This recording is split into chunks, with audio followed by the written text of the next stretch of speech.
Friends, ముందుగా సమస్త గురుమండలికి నా హృదయపూర్వక ఆత్మ ప్రణామాలు. ఆది శంకరాచార్యుల వారికి హృదయపూర్వక ఆత్మ ప్రణామాలు. అలాగే ఆ ధ్యాన గురువు అయినటువంటి పత్రి సార్కి, జ్ఞాన గురువు అయినటువంటి వంశీకరణ్ గురువు గారికి, నన్ను అలాగే మోటివేట్ చేస్తున్న ప్రతి ఒక్క మాస్టర్స్ కి, ఈ జ్ఞానాన్ని నాకు అందించిన మాస్టర్స్ కి, వారందరికీ కూడా హృదయపూర్వక ఆత్మ ప్రణామాలు. అలాగే వింటున్న మీ అందరికీ కూడా నా హృదయపూర్వక కృతజ్ఞతలు. మాస్టర్స్, మనం ఇప్పుడు కేనోపనిషత్తు తెలుసుకుంటున్నాము. కేనోపనిషత్తులో కొంత భాగం వరకు ఇప్పటి వరకు తెలుసుకున్నాము. ఇప్పుడు మరికొంత భాగాన్ని తెలుసుకుంటున్నాము.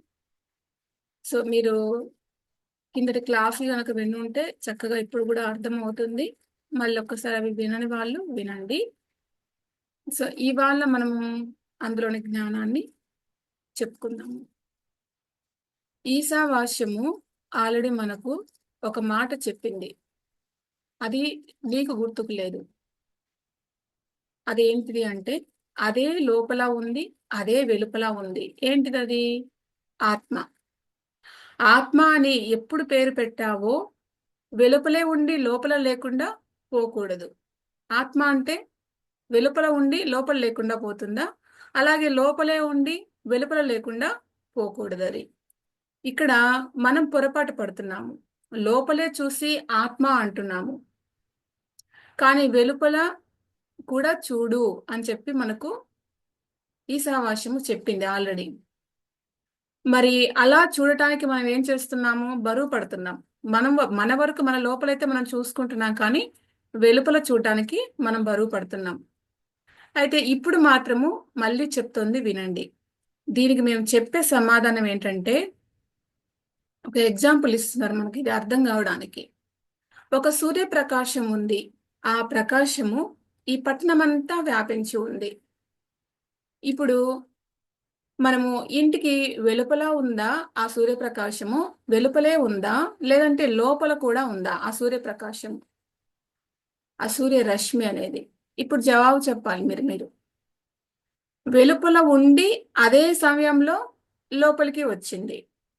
లోపల ఉన్నది సూర్యరశ్మి, వెలుపల ఉన్నది సూర్యరశ్మి. మరి ఈ లోపలికి వచ్చి ఇక్కడ బందీ అయిపోలేదు అది. ఇప్పుడు అన్నిటినీ వెలిగిస్తూ ఉన్నది ఏది? ఇక్కడ ఒక గదిలోకి వచ్చింది. ఇక్కడ మైక్ ఉంది, అక్కడ ఒక బల్ల ఉంది, అక్కడ ఒక కుర్చీ ఉంది, ఆ కుర్చీలో ఒక శరీరం కూర్చొని ఉంది. సో వీటన్నిటిని చూపిస్తున్నది ఏది? వెలుగు. ఆ వెలుగులో ఇవన్నీ మనకు కనిపిస్తున్నాయి. మరి ఈ లోపల ఉన్నవే శరీరము, ఇంద్రియాలు, ప్రాణము, మనస్సు. మరి అవి ఆ సూర్యరశ్మిలో వెలిగినట్లుగా ఈ చైతన్య ప్రకాశంలో ఈ శరీరం నీకు కనిపిస్తూ ఉంది. ఈ కన్ను, ముక్కు, చెవి వాటి శబ్దాలను వింటూ కంటూ అలాగ నీకు ఉన్నట్లుగా తోస్తూ ఉన్నది. ఈ ప్రాణం ఆడుతూ ఉన్నట్లుగా ఉన్నది. ఆ వెలుగులోని ఇదంతా నీకు స్ఫురిస్తూ ఉన్నది. ఆ వెలుగు లేకపోతే వీటికి స్ఫురణే లేదు. ఇవి ఉన్నట్టు నీకు అసలు తెలీదు, అస్తిత్వము. ఇవి కనిపిస్తూ ఉన్నట్టు నీకు తెలీదు, స్ఫురణ. అస్థి బాతి ఆ రెండు కూడా వెలుగే. అది లోపల అంటావా, కనిపిస్తూ ఉన్నది వెలుపల అంటావా? ఆ మాటకొస్తే, దీని లోపల అది కాదు, దాని లోపల ఇవన్నీ ఉన్నాయి. మరి ఇది మనం తెలుసుకోవాలి. నీవు శరీరం దృష్ట్యా మాట్లాడుతూ లోపల ఉన్నది అని మాట్లాడుతున్నావు. మన లోపలే ఉన్నది అని మాట్లాడుకుంటున్నాం. మనం శరీరం మేరకే ఆలోచిస్తాం కాబట్టి. మరి ప్రపంచం దృష్ట్యా మనం మాట్లాడాలి. వెలుపల ఉన్నది అనాలి. ఇప్పుడు ప్రపంచం దృష్ట్యా వెలుపల కూడా ఉన్నది. అది లోపల వెలుపల అనే తేడా దానికి లేదు. ఆల్రెడీ మనకు ఈశావాస్యము కరెక్ట్ గానే చెప్పింది. దాన్ని అర్థం చేసుకోవడంలో మనం పొరపాటు పడుతున్నాము. ఏది నడుపుతూ ఉంది అంటే మనసు మరి నడిపిస్తూ ఉన్నది అని మనం అనుకుంటున్నాం. ఆ మనసులో కదలిక, ఆ మనసు ఆ రూపాన్ని గ్రహించే శక్తి, అది మనసుది కాదు. మనసు ఒక ఉపాధి మాత్రమే. ఇక్కడ ఒక ద్వారం అది. దాని ద్వారా పనిచేస్తూ ఉన్నది ఈ స్ఫురణ. అది తానుగా చెలించదు. దాని ద్వారా, అది అంటే అదేంటిదో కూడా చెప్తారు. దాని ద్వారా మరి మనకు ప్రసరిస్తూ ఉన్నప్పుడు చెలిస్తూ ఉన్నట్టు మనకది కనిపిస్తూ ఉంది. మరి తన పాటికి తాను చెలించకపోతే అది స్వరూపం అవుతుంది. దాని ద్వారా చెలిస్తూ ఉన్నట్టు కనిపిస్తే అది ఉపాధి. ఉపాధిలో నుంచి వస్తూ ఉన్నప్పుడు దానికి చలనం కనిపిస్తుంది. ఉపాధిని మానేస్తే అది అచలంగా ఉండిపోతుంది. అది కదలదు, కదులుతుంది అనే మాటకు ఇక్కడ అర్థం తెలిసింది కదా. అంటే ఆ ప్రకాశము, అదే ఆత్మ చైతన్యము, అది మనసులో ఉండి నడిపిస్తూ ఉన్నది. మరి ఏది పడితే మనసు నడుస్తూ ఉన్నది? అన్నిటికంటే మొదట ఈ శరీరంలో ప్రాణశక్తి ప్రవేశించింది అని మనం చెప్పుకున్నాము. అది ప్రథమం. ఏది ముందుకు తోస్తూ ఉంటే ఈ ఉచ్ఛ్వాస నిశ్వాసలు ఆడుతున్నాయి మన లోపల. ఆ లోపల ఒక శక్తి అనేది పని చేయకపోతే శ్వాస నడవదు. శక్తి పని చేయకపోతే మనస్సు ఆలోచించదు. ఆలోచించడము ఒక శక్తి వల్ల మాత్రమే జరుగుతుంది. శక్తి వ్యక్తమైతే ఆలోచన, మరి శక్తి వ్యక్తమైతే శ్వాస, అలా చెప్పాలి. వ్యక్తమైతే శక్తి, వ్యక్తమైతే అవ్యక్తమైతే శక్తి, వ్యక్తమైతే ప్రాణము, అవ్యక్తమైతే జ్ఞానము, వ్యక్తమైతే ఆలోచన, మనస్సు. అంటే అది వ్యక్తమవుతూ వాటి ద్వారా మనకు వ్యక్తమవుతుంది. మనస్సు ద్వారా, ఆలోచన ద్వారా అలాగ మనకు అది వ్యక్తమవుతుంది. అవ్యక్తంగా ఉండి అలాగే అంటే అది జ్ఞానం అన్నమాట. ఆ జ్ఞానం ఎలా తెలుపబడుతుంది? వ్యక్తంగా వచ్చి మనకు తెలుపబడుతుంది. దేని ద్వారా? ఉపాధుల ద్వారా. సో అవ్యక్తంగా ఉండిపోతే మనము చూపు లేదు మనకు. ఎందుకంటే అది వ్యక్తం అవుతూనే మనకు కంటి ద్వారా చూడబడుతుంది. మరి అది అవ్యక్తంగా ఉండిపోతే చూపు లేదు. మరి ఆ కన్ను చూడదు. అది కంటి మీద వచ్చి పడి చూడు అని అంటే అప్పుడు కన్ను చూస్తుంది అనమాట. కన్ను చూస్తున్నది అనకూడదు. అదే అదే కంటి ద్వారా చూస్తున్నది అని అనాలి. అదే కంటి ద్వారా, లోపల నుంచి కంటి ద్వారా అది చూస్తున్నది అని. ఎలాగా అంటే అది ఏదో తెలుసా? నీవు ఏది స్తోత్రం అని అంటున్నావో, చెవి అంటున్నావో దానికి చెవి అది. ఆ చెవికి చెవి అది. చెవికి చెవి. పట్టి పట్టకుండా ఇక్కడ మాట్లాడుతున్నది ఈశావాస్యము. అంటే ఈశావాస్యము ఆల్రెడీ చెప్పిన తిరిగి అది మనకు సరిగ్గా అర్థం కాలేదు కాబట్టి దానికంటే గడుగ్గా ఇలాంటిది కేనోపనిషత్తు. కేనోపనిషత్తు ఏమని చెప్తుంది? ఈశావాస్యము అది పెద్ద మనిషి ఉన్న విషయాన్ని చెప్పి తను సైలెంట్ గా ఊరుకున్నది. దాని మీద ఎప్పుడైతే మీరు ఆక్షేపణ చేశారో అప్పుడు వచ్చి కేనోపనిషత్తు రెచ్చిపోతోంది. మా వాడిని మీరు ఆక్షేపిస్తారా? మీకు ఎన్ని దమ్ములు ఉన్నాయి అంటూ కేనోపనిషత్తు ముందుకు వచ్చింది. మరి ఈ ఈశావాస్యాన్ని మీరు అర్థం చేసుకోలేక తప్పులు పడుతున్నారు. చెప్పండి దీనికి జవాబు. నీ మనసు ఆలోచిస్తున్నది, ఆలోచించలేదు. అది ఆలోచన శక్తి ఒకటి ఉంటే గాని ఆలోచన అనేది ప్రసరించదు. శక్తి ఆలోచిస్తున్నదా మనస్సా? అయితే శక్తి తన పాటికి తాను కదలదు. అది ఒక ఉపాధిని ఆధారం చేసుకొని అది కదులుతుంది. దాన్నే ఇప్పుడు నీ మనసు దానికి ఒక ఉపాధి అయ్యా. ఇప్పుడు అంటే నీ మనసు ద్వారా అది కదులుతూ ఉంది, ఆలోచన వచ్చేలాగా చేస్తూ ఉంది. ఎలాగా? నీ మనసు అనే ఉపాధిని అది ఆధారంగా చేసుకొని కదులుతూ ఉంది. నీకు కావలసింది ఇప్పుడు ఎగ్జాంపుల్ చెప్తున్నారు. ఒక దమే అంటే కొలాయి గొట్టాన్ని ఉపాధిగా వాడుకుంది జలము. అలాగే సూర్యరశ్మి ప్రసరిస్తూ ఉన్నది. మరి ఇంటిని వాడుకున్నది. ఇంట్లోకి వస్తానా అన్ని అంటున్నది. ఇల్లు లేకపోతే ఎక్కడికి వస్తానంటుంది? ఇల్లు అనేది కట్టుకో, నేను రాకపోతే ఒట్టు. నేను లోపలికి వస్తా, నన్నెవరూ అడ్డుకోలేరు. అయితే నేను బంధిస్తాను దాంట్లో అందనుకోండి. ఇల్లు బంధించగలదా? నిన్నెక్కడకు నేను పోకుండా నాలోనే బంధించుకుంటాను అని ఇల్లు అంటుంది. నీ ముఖం మండ, నువ్వేం ఆపగలవు నన్ను? నేను ఆ ఇంట్లోనూ ఉంటాను, ఇక్కడ పక్కనున్న ఇంట్లోనూ, ఆ ఇంట్లోకి కూడా నేను వెళ్ళిపోతాను. మరి నీ ఇంట్లో నుంచి ఆ పక్కన ఇంట్లోకి వెళ్ళిపోతానంటున్నది ఈ సూర్యరశ్మి. సో ఆ రశ్మిని నీవు కట్టి పారేయి కాదు. నిన్నే కట్టారు అక్కడ. మీ ఇంటిని కట్టాడు ఎవడో, రశ్మిని ఎవడు కట్టల. సూర్య భగవానుడిని మరి కట్టుబాటు చేస్తున్నది ఎవరు? ఎవరైనా ఆ ప్రకాశాన్ని మరి అలా కట్టగలరా అసలు? ఇల్లును నువ్వు కట్టుకుంటావు, వాకిళ్ళని కట్టుకుంటావు. మీరు రెడీగా ఉంటే నేను వస్తాను అంటున్నది. ఆ గృహప్రవేశం నేను చేస్తాను అంటున్నది. మరి దాని దర్జా దీనికి ఎక్కడ ఉంది? అలాగే ఈ శరీరం అనేది ఒక గృహము. దీనిని కట్టారు ఎవరో, ఈ శరీరం అనే గృహాన్ని. దీనికి కిటికీలు, ద్వారబంధాలు అన్నీ ఉన్నాయి. అవే ఈ ఇంద్రియాలు ఇవన్నీ కూడా. దీని లోపల గాలి ఆడుతూ ఉన్నది, అదే ప్రాణము. మనసు అనేది రెడీగా ఉంది, ఎవరైనా వచ్చి కదిపితే కదలడానికి. మనసు అంటే అర్థం, ఎవరైనా ఆలోచిస్తే ఆలోచనను జారీ చేయడానికి, ఎవరైనా సుఖమో దుఃఖమో అనుభవిస్తాను అంటే అనుభవానికి అది ఇవ్వడానికి. మనసు ఏమేం పనులు చేస్తుందో చూడండి, చక్కగా వివరంగా ఇచ్చారు. అది ఒక ఊరికే ఉన్నటువంటి ఒక గొట్టం మన మనస్సు. మరి ఎవరు వస్తున్నారండి? వస్తున్నాము మేము. ఇదిగో ఇది ఒక బల్బు, ఒక బల్బు. ఇది మనస్సు. బల్బులో ప్రకాశం లేదు, అది కరెంటు. కరెంటు శక్తి. ఆ శక్తి దానిలోకి వచ్చింది, రిఫ్లెక్ట్ అయ్యింది, అప్పుడు వెలిగింది.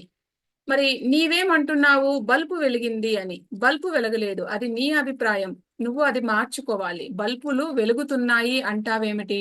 బల్బును వెలిగిస్తున్నది ఏది? బల్బు మనసు. ఆ కరెంటు దివ్య శక్తి, అదే చైతన్య శక్తి, మహాశక్తి. అది దానిలో వ్యాపించేసరికి అప్పుడు బల్బు వెలుగుతోంది. కదిపితే ప్రాణం, చూస్తే కన్ను, వింటే చెవి. అర్థమవుతుంది కదా? ఆ శక్తే కంటిలో చూసే శక్తిగా, ఇలాగా చెవిలో వినే శక్తిగా, ప్రాణంలో ఆడే శక్తిగా, శరీరాన్ని నిలిపే శక్తిగా, మనసులో ఆలోచించే శక్తిగా, ఆ మనసులోనే సుఖ దుఃఖాలను అనుభవించే శక్తిగా, ఒకే శక్తి ఇన్ని రూపాలుగా మనకు దర్శనమిస్తూ ఉన్నది. మా వాడు చెప్పింది యమ కరెక్ట్. అంటే ఈశావాస్యం మనకు ఆల్రెడీ ఇదంతా చెప్పింది. సో అది కరెక్టు అని కేనోపనిషత్తు చెప్తుంది. ఈ చెవికి అది చెవి, ఈ కంటికి అది కన్ను, ఈ మనస్సుకు అది మనస్సు, ఈ ప్రాణానికి అది ప్రాణము. ఎవరితో చెప్పుకోమంటావో చెప్పుకో వెళ్ళి నువ్వు. అయితే ఇది కన్ను చెవి అన్నారే, దీన్ని కన్ను చెవి అంటారు. దాన్ని దాని కన్ను చెవి అనరు. దీన్ని అంటారు, ఈ శరీరంలో ఉన్న ఉపాధుల్ని అంటారు. దాన్ని కన్ని చెవి అని అనరు. ఎక్కడ మనం ఇక్కడ పొరపాటు పడకూడదు. అది కన్ను అంటే చూసే కన్ను కాదు. ఇలాగా అంటే ఇక్కడ ఏమని అర్థం చేసుకోవాలి? ఈ కంటికి చూసే శక్తిని ఇచ్చినది అని అర్థం. అది కన్ను అంటే అర్థము ఈ చెవికి వినే శక్తిని ఇచ్చింది అని అర్థం. కన్నుకు చూసే శక్తిని ఇచ్చింది అది, దాని కన్ను అనకూడదు. ఇది చెవికి వినే శక్తిని ఇచ్చింది అది. సో అది చెవి అంటే. పరమాత్ముని సేవించే చేతులే చేతులు అన్నామనుకో, 2 చేతులు ఉన్నాయా లేదంటే 4 చేతులు ఉన్నాయా? ఆ చేతులే ఈ చేతులు అని అంటే ఆ రెండవ చేతులుకి అర్థం ఏంటి? అవి సార్థకం అని, అవే సార్థకము అని. పరమాత్మని సేవించే చెయ్యే సార్థకమైన చెయ్యి, ఆయన్ని చూసిన కన్నే సార్థకమైన కన్ను. అది వేరే కన్ను ఒకటి ఉంది అని కాదు. అలాగే ఈ కంటికి చూసే శక్తిని సప్లై చేసేది అసలైన కన్ను అని అన్నాము అంటే అది చూస్తోంది అని కాదు. దీని ద్వారా చూసే శక్తి ప్రసరిస్తూ ఉంది అని. అయితే ఏం చేయమంటారు ఇప్పుడు? నీవు చేయవలసింది ఒక్కటే, ఇలాంటి ప్రశ్నలు వేయడం కాదు. నీకు చచ్చిపోవాలని ఉందా, బ్రతుకుదామని ఉందా? ఎప్పటికైనా ఎవడు కూడా చావును కోరుకోడు. తమ వాళ్ళ చావునే అసలు కోరుకోడు, ఇక తన చావును ఎవరైనా కోరుకుంటాడా? అందరూ చావడము చూస్తూ ఉన్నాడు. మరి అందరిని చూస్తూ ఉన్నప్పటికీ నేనైతే బ్రతికుండాలనే అనుకుంటాడు కదా. ఎవడైనా చావును గురించి ఆలోచిస్తావా? ఎప్పుడైనా కూడా ఆలోచిస్తామా? ఆలోచించినా కూడా అది అవలక్షణము, అవలక్షణము అంటాడు. అదేమి అంటే అలా ఎప్పుడు అనకండి ఆ మాట. చాలా భయంగా ఉందండి ఆ మాట అనకండి అంటావా లేదా? అంటే ప్రతివాడికి, ప్రతి ఒక్కడికి కూడా బ్రతుకుతూ ఉండాలనే వాంఛ ఉంటుంది. ఇది ఏ లక్షణము అంటే ఇది ఆత్మ యొక్క లక్షణం అంట. నేనెప్పుడు హాయిగా, చల్లగా, ఆనందంగా నేనెప్పుడు ఉండాలని కోరుకోవడము అది వారి లోపల ఉన్నటువంటి ఆత్మ లక్షణం.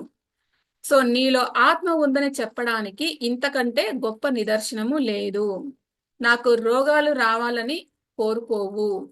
ఎప్పుడు ఆరోగ్యంగా ఉండాలని నువ్వు కోరుకుంటావు. నేను చచ్చిపోవాలని నువ్వెప్పుడు కూడా కోరుకోవు. ఎప్పుడు బ్రతుకుతూ ఉండాలని నువ్వు కోరుకుంటావు. చూసావా? కనుక అస్థి బాతి ఎప్పుడు ఉండాలి. అస్థి బాతి అంటే ఎప్పుడు ఉండాలి. అస్థి బాతి అంటే అదే ఆత్మ. ఎప్పుడు ఉండాలని కోరుకునేదే ఆత్మ. ఎప్పుడు హాయిగా ఉండాలి అనుకోవడమే ఈ సత్తు చిత్తు. అదే ఆత్మస్వరూపం. అది నీలో ఉన్నందుకు మాకు నిదర్శనం ఏమిటో తెలుసా? ఇప్పుడు పసిబిడ్డలకు మనం చెప్పుకోవచ్చు. అలాగే పిచ్చివాడికి కూడా మనము చెప్పవచ్చు. ఆడు కూడా నమ్ముతాడు. ఏంటి? ఏందిరా చచ్చిపోతావా నీవు అని మనం అడిగామనుకోండి, నేనెందుకు చస్తాను, నీవే చావు అని అంటాడు. అందుచేత నీవు మాట్లాడక ఇక ఎప్పుడు ఉండడమే అదే సత్తు. అంటే ఎప్పుడు ఉండాలని అనుకోవడమే సత్తు. సో చస్తే అది అసత్తు అవుతుంది. అంటే ఉంటేనే అది ఇక్కడ సత్తు అవుతుంది. కనుక ఎప్పుడు ఉండాలనే మనము కోరుకుంటూ ఉంటాము. ఇప్పుడు చెబుతాం విను. అమృత భవంతి ఎప్పుడు బ్రతికి ఉండాలనే ఉంటుంది. అయితే నీవు చచ్చిపోతున్నావు. అది తెలుస్తోంది నాకు. ఎందుకు భయపడుతున్నావు చస్తాను అని? ఎందుకంటే 10 మంది చావును చూశావు. నేను చస్తాను అని భయపడుతున్నావు కదా. నీవు చావవు. ఎప్పుడు నేను చెప్పిన సలహా నువ్వు వింటే చావవు. మా వాడు చెప్పిన సలహా విన్నా నువ్వు బ్రతికేవాడివి. కానీ వాడి మీద నమ్మకం లేక నువ్వు నా దగ్గరికి వచ్చావు. అంటే కేనోపనిషత్తు చెప్తుంది. ఈశావాస్యం చెప్పింది ఆల్రెడీ. నువ్వు అక్కడ నీకు నమ్మకం కుదరలేదు. సో ఇలా నా దగ్గరికి వచ్చావు. నేను కూడా చెప్తున్నాను విను. ఇప్పుడు నేను చెప్తున్నాను. వాడు చెప్పిన మాటే నేను చెప్తూ ఉన్నా. మేము 2-3 మాటలైతే మాట్లాడము. మేము 10 మందిమి కలిసి ఒకళ్ళమే. నిన్ననే నేను చెప్పాను. ఉపనిషత్తులు కలిపి 10 కూడా ఒకే శాస్త్రము. ఒక్కొక్కరు ఒక్కొక్కటి కాదు అని ఒకరు చెప్పిన బాగా మనసుకు అది పట్టకపోతే రెండవది వచ్చి ఇంకా దాన్ని నీకు చెప్తుంది మళ్ళీ వివరంగా.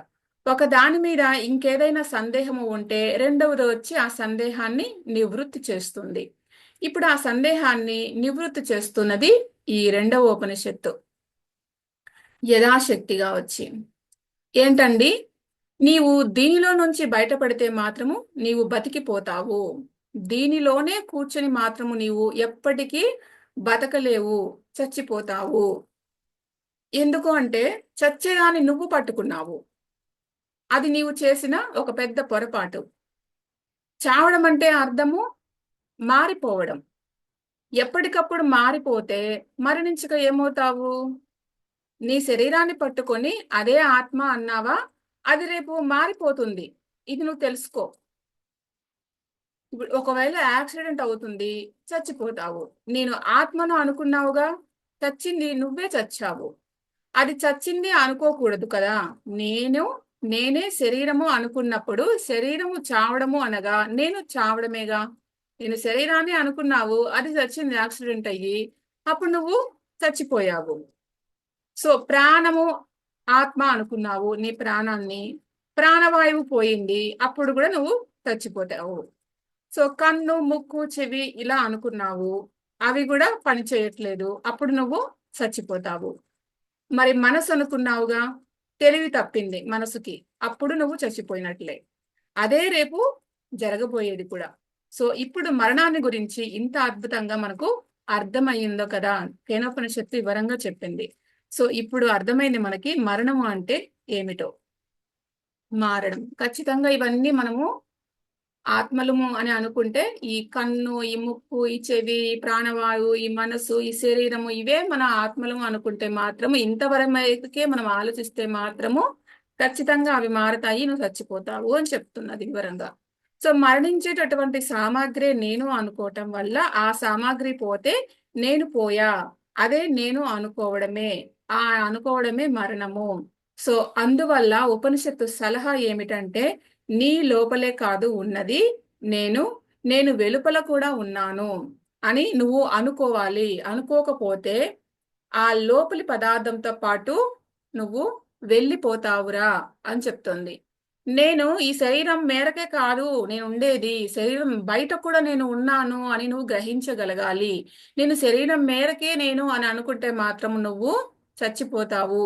ఎక్కడ? ఈ శరీరంలోని ఉపాధులతో పాటు నువ్వు కూడా పోతావురా. సో వెలుపల కూడా నువ్వు ఉన్నాను అనుకోరా, అప్పుడు వాడితో పాటు నీవు పోవు.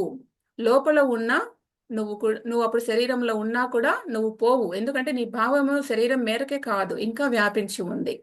సో వాటికంటే వేరుగా ఉన్నా అని నువ్వు ఎప్పుడైతే నువ్వు అనుకుంటావో, నీ లోపల నువ్వు కూర్చున్నా కూడా నీకు ఇంకా అప్పుడు భయం అనేది లేదు. వాటికంటే వేరుగా లేను అని అన్నప్పుడు నీవు వెలుపల ఉన్నా నీకు భయమే. అది ఎలాంటిది అంటే, ఇప్పుడు ఒక గాలి గుమ్మటంలో గాలి ఉన్నది. నేను గుమ్మటంలోనే ఉన్నాను అనుకుంటే అది చస్తుంది. ఆ గుమ్మటము పగిలిపోతుంది. గాలి పగిలిపోతుంది. ఆ గుమ్మటం పగిలిపోయినప్పుడు గాలి విచ్ఛిన్నమవుతుంది. ఎందుకంటే ఆ గాలి ఇక లేదు. ఎందుకంటే నేను గుమ్మటం మేరకే అని అనుకుంది ఆ గుమ్మటంలో ఉన్న గాలి. అంతకంటే నేను ఎక్కువగా లేను అనుకుంది. వెలుపల నేను లేను అనుకుంది. ఆ గుమ్మటంలోనే ఉన్నాను అనుకుంది. అయితే ఇప్పుడు వెలుపల కూడా నేను ఉన్నాను కదా అనుకునేటప్పటికీ ఆ గుమ్మటం పగిలిపోయినా కూడా వెలుపలకి గాలి వచ్చి దాని జ్ఞాపకం చేసుకొని, మరి ఈ వెలుపల ఉన్నది కూడా నేనే కదా అని ఆ భావంతో ఎప్పుడైతే తను ఉంటుందో, ఆ నేను గుమ్మటమే అనుకుంటే ఈ బయట ఉన్నది కూడా నేను అని గుమ్మటమే అనుకునేదనుకో, అది చచ్చిపోతుంది. నేను గుమ్మటంలోని గాలిని, గుమ్మటం తర్వాత బయట కూడా నేను ఉన్నాను అన్న స్ఫురణకు అది ఎప్పుడైతే వస్తుందో, మరి అప్పుడు అది బ్రతుకుతుందనమాట. అప్పుడు ఈ లోపల ఉన్న గాలి కూడా బ్రతికిపోతుంది. ఎందుకు అంటే ఆ వెలుపలిది లోపలిది బయటకు వచ్చినప్పుడు వెలుపల దాంతో కలిసిపోతుంది. ఈ రెండు గాలే కనుక, లోపల ఉన్నది బయట ఉన్నది రెండు గాలే కదా. రెండు కలిసి గాలే కనుక అది లోపల ఉన్న నేను గాలినే అనుకుంటే అది ఇక బతికిపోతుంది అనమాట. నేను గుమ్మటాన్ని అనుకుంటే మాత్రం అది చచ్చిపోతుంది. అలాగే లోపల ఉన్న నేను అనే జ్ఞానము వెలుపల కూడా ఉన్న నేను అనే జ్ఞానాన్ని అనుకుంటే, ఈ లోపల ఉన్న జ్ఞానము వెలుపల ఉన్న జ్ఞానాన్ని కూడా నేనే, ఆ జ్ఞానాన్ని నేనే అని అనుకుంటే మాత్రము ఇక్కడ జీవుడు, అక్కడ ఈశ్వరుడు. ఈ శరీరం మేరకే ఉంటే ఆలోచన అది జీవుడు. సో బయటికి వస్తేనేమో ఈశ్వరుడు. ఈ రెండు ఏకమవుతాయి. ఇక్కడ అక్కడ ఉన్నది నేనే అనుకున్నప్పుడు ఈ జీవుడు ఈశ్వరుడు కూడా ఏకమవుతాడు. కనుక నేను ఈశ్వరుడుగా బ్రతుకుతూ ఉన్నాను ఇప్పుడు అని అనుకోవాలి. సో ప్రతి ఒక్కరూ ఈశ్వరుడుగా బ్రతుకుతున్నాము అని అనుకుంటారా, జీవుడుగానే ఉన్నాను అని అనుకుంటారా?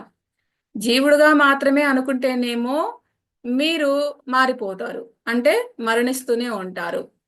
నేను బయట కూడా ఉన్నాను, ప్రపంచమంతా నేను ఉన్నాను అనుకుంటే మాత్రము నువ్వు జీవుడు నీ ఈ ప్రపంచము అంతా కూడా ఒక్కటే అవుతుంది. అదే ఈశ్వరుడు అని చెప్తున్నారు.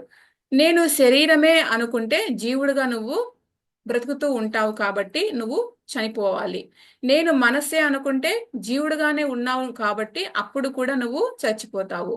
నేను ఈశ్వరుడిని అనుకున్నావో, నేను లోపల ఉన్నా నాకు ఇంకా భయం అనేది ఉండదు. శరీరమే పోతూ ఉన్నది, నేను పోవట్లేదు అని అనుకుంటావు. ఇక్కడ భగవత్పాదులు మనకు భాష్యం రాస్తూ ఉన్నారు. ఏమని? అతి ముఖ్య అంటే వదిలివేసేయి అని అర్థమట.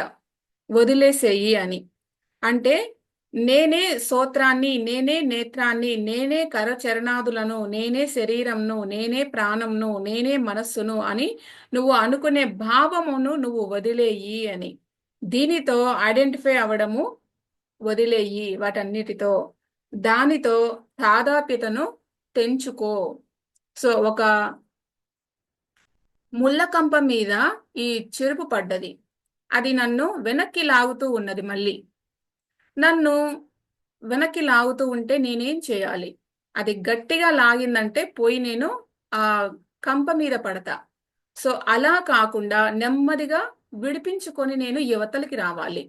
సో అప్పుడు ఆ కంప అక్కడే ఉంటుంది, నేనేమో యువతలకి వచ్చి పడతాను. సో అలాగే కంప మీద పడ్డట్టుగా పడ్డది నా యొక్క జ్ఞానము. ఈ ముళ్ళ కంప మీద అది లాగేస్తూ ఉన్నది, నేనేమో బయటికి రావడం లేదు. నేనెవరో తెలుసా? నేను ఈ శరీరాన్ని అనుకుంటున్నది ఈ శరీరము, నేను మనస్సును అంటూ ఉన్నది ఈ మనస్సు. ఇలా లాగేస్తూ ఉన్నాయి. మరి ముళ్ళ కంపలు అంటే అర్థమైంది కదా ఏవో.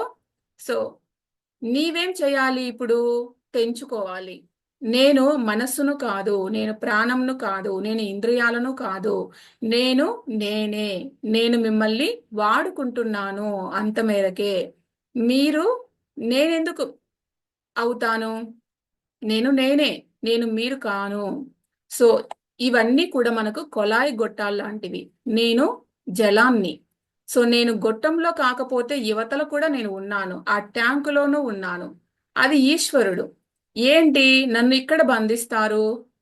సో అది అతి ముఖ్యము. దీనికి మనము ధైర్యం కావాలి. దీని నుంచి బయటకు రావాలి అంటే ధైర్యం కావాలి. ఇది భగవత్పాదులు అంటున్నారు. ఎంత ధైర్యమో మీకు ఉండాలి అలా బయటికి రావాలి అంటే. ఇక్కడ కాదు నేను ఉన్నది అంటే, ఇక్కడే కాదు నేను ఉన్నది, నేను ఉన్నది ఇక్కడ. మరి ఇక్కడ ఉన్నాను, అక్కడ కూడా ఉన్నాను. ఇక్కడ అక్కడ రెండు చోట్ల నేను ఉన్నప్పుడు దీంతో నువ్వు ముడిపడలేవు. ఎందుకంటే ఇక్కడ అక్కడ రెండు చోట్ల ఉన్నావు. సో ఆ ముడిని నువ్వు విప్పుకోవాలి. అదే గ్రంథి. మరి అప్పుడు చచ్చిపో. నీకు కేనోపనిషత్తు ఏమంటుంది? ఏమంటుందంటే అప్పుడు నువ్వు చచ్చిపో, ఇప్పుడు కాదు చస్తే. అంటే మరి నీ ప్రారంధం అనేది తీరితే కాదు నువ్వు చావవలసింది. ప్రారంధం తీరకుండా కూడా నువ్వు చచ్చిపో. చచ్చిపోవడం అంటే అర్థం తెలుసా? ఇది నేను అని నువ్వు అనుకో, కానీ ఇది నేను కాదని కూడా నువ్వు బయటకు రావడమే. ఇది ప్రేత్య. అంటే ఇది కాదు అని నువ్వు బయటకు రావడమే. అంటే నీ ప్రారంధం తీరక ముందుకే నువ్వు చచ్చిపో అంటే నువ్వు అది నేను, ఇది మాత్రమే నేను కాదు, నేను అంతా ఉన్నాను అని అనుకున్నప్పుడు నువ్వు దాంట్లో నుంచి బయటకు వచ్చేసినట్టే. నీ శరీరం నుంచి అది నువ్వు చచ్చిపోవటము అంటే నీ ప్రారంభం తీరక ముందే నువ్వు చచ్చిపో అని చెప్తుంది ఆ రకంగా. సో ఆ మాటకి అర్థము దీనిలో నుంచి బయటకు వస్తే చచ్చిపోవడము. ఆ చావు చావు కాదు అది. సో ఆ చావు ఒక బతుకు. అమృత భవంతి. సో నీవు మృత కాదు, అమృతవు అవుతావు అప్పుడు. సరే మంచిది. సో అప్పుడు లోపల వెలుపల అనే తేడా లేకుండా ఆ భావాన్ని నీవు 16 కళలతో పట్టుకోగలవు. అప్పుడు మాత్రమే. సో అయితే ఈ భావం ఎక్కడ పెట్టమంటారు మమ్మల్ని? చిదాకాశంలో పెట్టు. చిదాకాశమే నా శరీరం అది నువ్వు అనుకోవాలి. సో నిన్ను జయించిన వాడు ఇక అప్పుడు మాత్రము ఉండడు. సో ఈ వెధవది జడమైన మాంసపిండాన్నే నేను నువ్వు అనుకుంటున్నావే, నువ్వు అప్పుడు మాత్రం చచ్చిపోతావు. అది పోతుంది, నీవు అప్పుడు పోతావు, జాగ్రత్త నువ్వు అని చెప్పి మనకు ఇంకా ఒక ఎగ్జాంపుల్ తో వివరంగా ఇస్తున్నారు. ఇప్పుడు ఒక బస్సులో నుంచి దిగి యువతలకి నువ్వు రా. బస్సు యాక్సిడెంట్ అయినా నీకు ఇంకా భయం లేదు. ట్రైన్ లో నువ్వు నుంచి యువతలకి నువ్వు వచ్చేసే ట్రైన్ లో నుంచి నీకు యాక్సిడెంట్ అవ్వదు. సో ట్రైన్ కి యాక్సిడెంట్ అయితే ప్యాసింజర్లు చచ్చిపోతారు. ఆ ట్రైన్ లో కూర్చొని అంటే ట్రైనే నేను అనుకున్న నేరానికి వాడు ట్రైన్ లో ఏమైపోతున్నాడు? ఆ ప్యాసింజరు స్టేషన్ మాస్టర్ అయితే గనక వాడు చావడు. వాడు యువతలే ఉండి జెండా అటు ఇటు తిప్పుతూ ఉంటాడు. వాడు ట్రైన్ లో లేడు. సో ఇది ట్రైన్ అన్నమాట. అంటే ఈ ట్రైన్ లో కూర్చున్నావు, యావజ్జీవము నువ్వు ప్రయాణం చేస్తూ ఉన్నావు. ఇక్కడ నువ్వు జాగ్రత్తగా ఉండాలి. దీనికి యాక్సిడెంట్ అవుతుంది, అదే రేపు నీకు మరణము.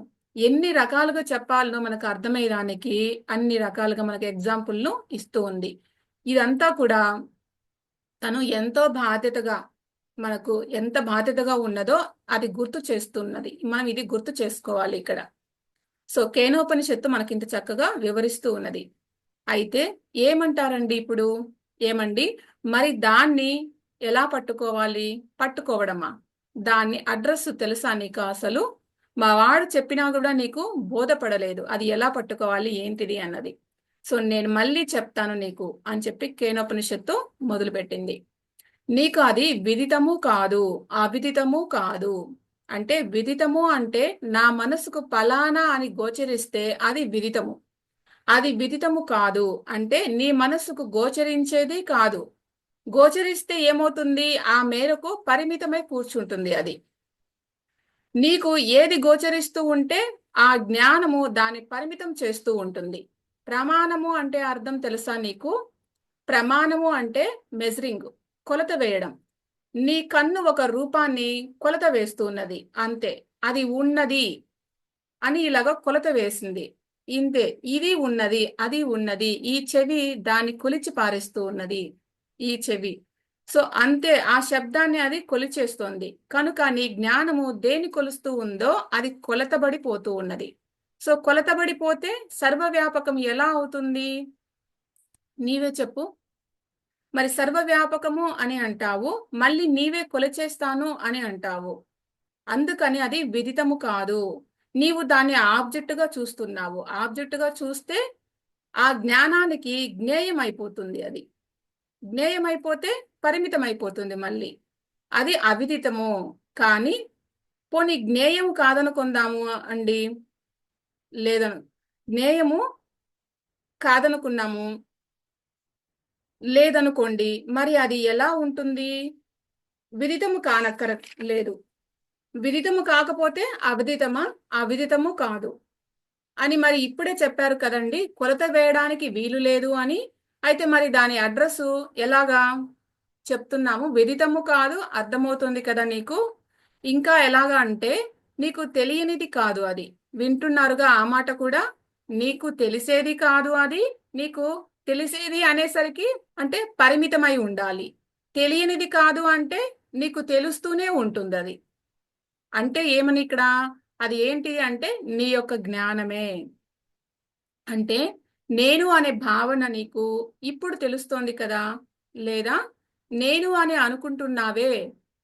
ఇంకా కొత్తగా మరి తెలుసుకోవడం ఏమిటి అంటే, తెలిసేది కాదు అని అంటే నేను ఏదైనా అదనంగా చేరితే తెలుస్తుంది అది. అంటే అది డైరెక్ట్‌గా నీకు తెలీదు. నేను ఇంకా ఏదైనా అని అదనంగా నువ్వు చేరినప్పుడు మాత్రమే అది నీకు తెలుస్తుంది. తెలియనిది కాదు అంటే అదనంగా చేర్చుకోకుండా నువ్వు చూడరా బాబు దాన్ని. అంటే డైరెక్ట్‌గా నువ్వు చూడగలవు నీ జ్ఞానాన్ని. నువ్వు ఏదో ఉపాధిని పెట్టుకొని అదనంగా పెట్టుకొని దాన్ని చూడాలనుకుంటున్నావు. నువ్వు డైరెక్ట్‌గా కూడా చూడగలవు. అదనంగా చేర్చుకోకుండా నువ్వు చూడరా. అది ఎవరు? నీవే అది. అంటే నేను అనే జ్ఞానం వరకే నువ్వు ఆగిపో. ఆ అజ్ఞానంతో నేను దేన్నో గుర్తించాలి, ఆ నేను ఎక్కడుందో నేను తెలుసుకోవాలి అని అనుకుంటే నువ్వు తిరిగి నామరూపాల్లో వచ్చి పడతావు. నామరూపాలు వచ్చి పడితే మళ్ళీ పరిమితమైపోతుంది. కాబట్టే తెలుసుకోవడానికి ప్రయత్నించకు. తెలుసుకోవడానికి ప్రయత్నిస్తే నామరూపాల లాగా నువ్వు కనిపిస్తూ ఉంటది అది. సో అదే కదా ఈ ప్రపంచమంతా కూడా. పరమాత్మే కదా ఈ ప్రపంచంగా మనకి కనిపిస్తూ ఉన్నది. ఎందుకు చూస్తానంటున్నావు? చూస్తానంటున్నావు కాబట్టే పరమాత్మ కనిపిస్తూ ఉన్నాడు. ఇక్కడ అర్థమవుతుందా? నేను చూడాలి అంటేనే దేవుణ్ణి మరి ఇదిగోరా నేను కనపడుతున్నాను నీకు అంటూ ఆయనే వస్తున్నాడు. మరి మళ్ళీ ఆయన్నే మనం తప్పు పడుతున్నాము. అయితే ఇక్కడ దేవుడు కనిపిస్తున్నాడా? కనిపిస్తూనే ఉన్నాడు. ఏమిటిది? ఇది ప్రపంచంగా కనిపిస్తున్నాడు దేవుడు వచ్చి మనకి. ఇది ప్రపంచం కదండి. మరి అలాగా అంటే ప్రపంచం కదండి అంటావేమిటి? దేవుణ్ణి చూస్తూ అంటే ఒక పక్క నీవు చూస్తానంటేనే ఆయన వచ్చి నీకు కనిపిస్తూ ఉన్నాడు. మళ్ళీ ఆయన్ని తప్పు పడుతూ ఉన్నావు. నీవు ప్రపంచమే అంటే నేను కాదన్నానా అన్నాడట ఆయన. నేను ఎక్కడ కాదన్నాను నిన్ను? మేము సముద్రాన్ని చూస్తామా అన్నావు. కనిపిస్తూ ఉన్నాను. ఏ రూపకంగా? అదిగో తరంగం రూపకంగా. ఆ తరంగం అంటున్నది నేను తరంగంను కాదా? ఆ జలం అంటున్నది నేను ఒక తరంగంనే. తరంగంగానే నేను కనిపిస్తూ ఉన్నాను. కనిపిస్తున్నాను కదా నీకు. అలాగే నేను పెళ్ళాం, బిడ్డలు, భర్త, ఇల్లు, వాకిళ్ళుగా నేను కనిపిస్తూనే ఉన్నాను కదా ఈ ప్రపంచకంగా అని అంటూ ఉన్నాడు పరమాత్మ. ప్రపంచం కాదు అనడం ఇది. ప్రపంచం కాదు. పరమాత్మే అంటున్నాడు. మరి అది ప్రపంచం. ఎలాంటి చూపు ఇప్పుడు ఏమనిపిస్తుంది? ఇప్పుడు ఇది అనుభవము. నేను ఏదో చెప్తున్నాను, మీరు వింటున్నారు అని అనుకోవకండి. ఇది ఒక అనుభవంతో చెప్తున్నారు. ఇప్పుడే వెంటనే నీ మనస్సులో ఇది వింటూ ఉన్నప్పుడే మారిపోవాలి. మారకుండా కూర్చుంటూనేమో అది మీరు మొద్దులవుతారు, పనికిరారు. సో అద్వైతం క్లాస్లో కూర్చోవడానికి అనేది ఒక అర్హత ఉండాలి.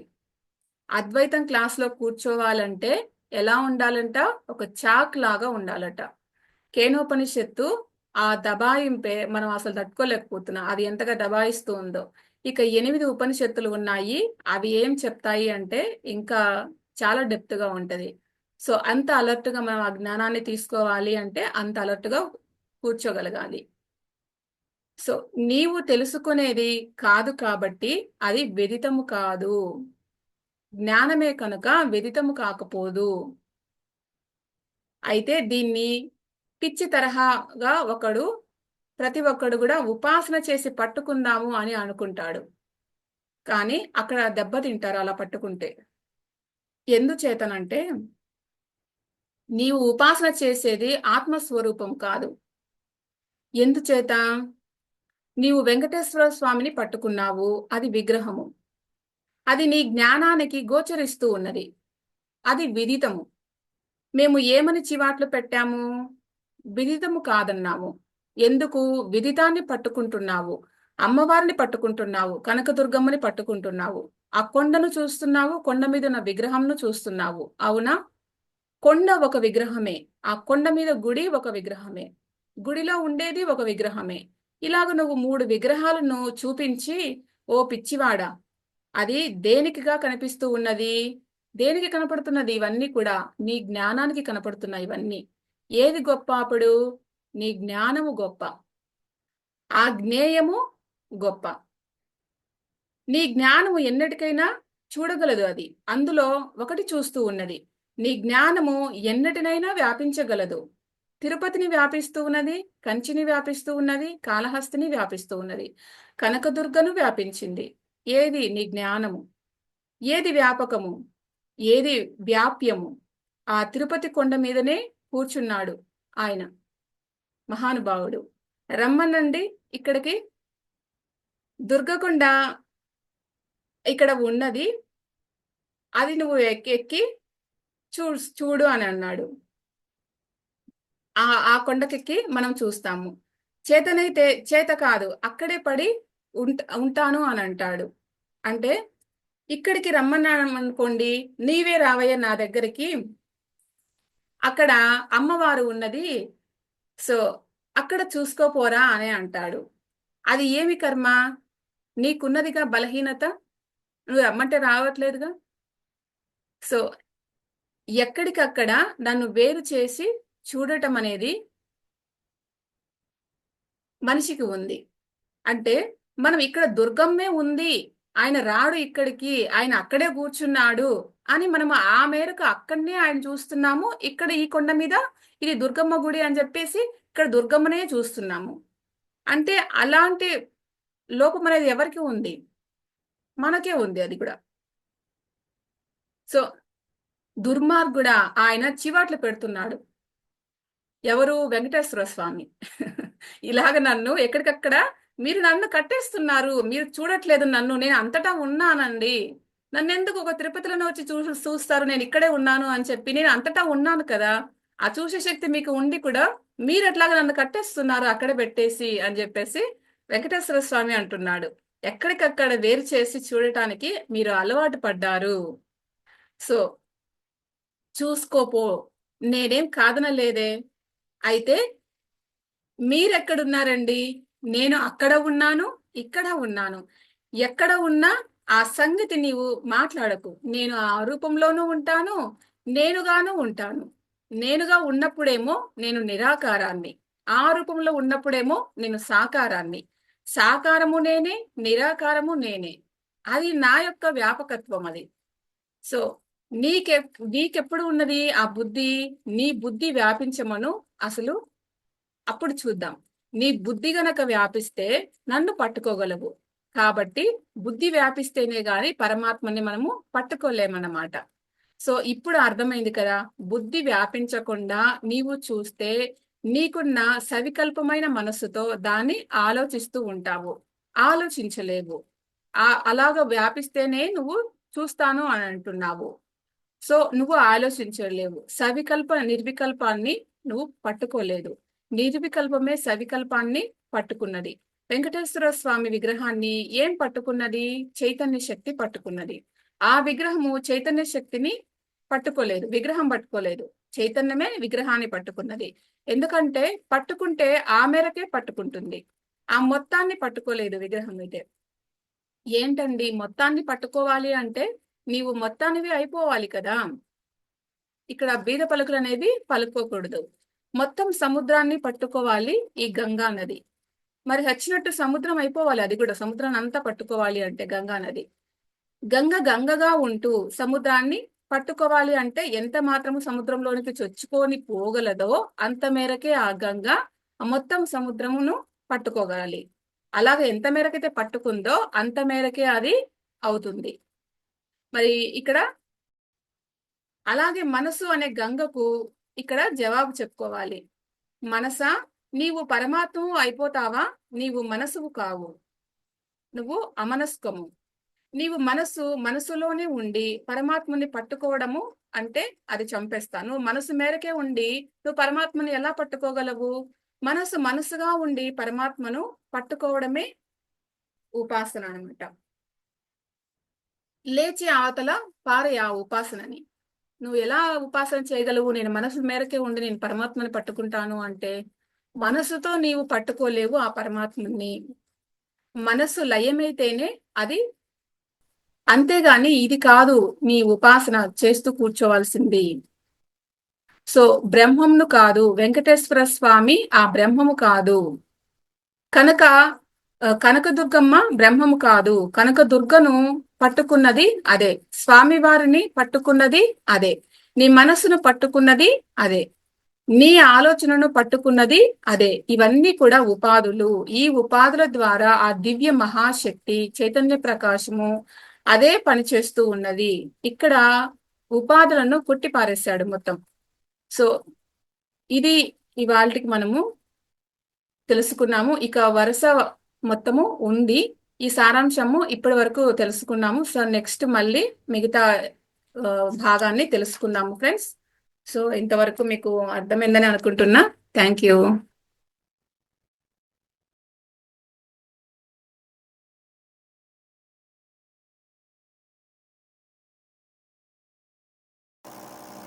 అదే పట్టుకున్నది మనస్సును.